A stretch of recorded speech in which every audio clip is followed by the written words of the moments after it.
நம்ம துயரத்தில் ஆழ்த்தியவரை நம்மளால் மறக்க முடியல, நம்ம என்ன பண்ண அப்படின்னு கேட்குறாரு. ஸோ ஒரே ஒரு விஷயம் தான், நல்லா தெரிஞ்சுக்கோங்க. நம்மளை யாராவது கஷ்டப்படுத்தி இருக்கலாம், நம்மளை யாராவது கஷ்டப்படுத்தி இருந்தாலும் நிச்சயமாக மீண்டும் அவங்க என்ன செய்ய போகிறதில்ல, நமக்கான வாழ்க்கையை அவங்க வாழ போகிறதில்லை. இந்த உலகத்தில் நம்ம சில எதிர்பார்ப்புகளை குறைக்கணும் அப்படிங்கிறது தான் இந்த உலகம் நமக்கு கற்றுக் கொடுக்குது அப்படிங்கிறத நீங்கள் புரிஞ்சுக்கணும். ஒரு சிலரை நம்ம கடந்து போயிடணும், ஒரு சிலரை மறந்து போயிடணும், ஒரு சிலரை தூக்கி எரிஞ்சிட்டு போயிடணும் இல்லையா? அப்படி போகலைன்னா நமக்கான வாழ்க்கையும் நம்மளை நம்பி இருக்கக்கூடிய வாழ்க்கையும் பாதிக்கப்படும் அப்படிங்கிறது மட்டும் நீங்கள் தயவு செஞ்சு புரிஞ்சுக்கோங்க. சரியா? சில தடைகளெல்லாம் தகர்த்து எரிஞ்சிட்டு தான் போகணும்னு அவசியமே கிடையாது.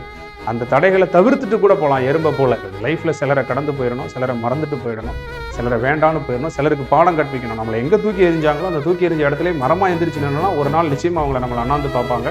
அப்படி தூக்கி எறிஞ்ச இடத்துல உரமாக நம்ம நினச்சாதான் வளர முடியும். அது அவமானமாக நினச்சோம்னா நமக்கு அது கஷ்டம் தான் அப்படிங்கிறத மனசில் புரிஞ்சுக்கோங்க.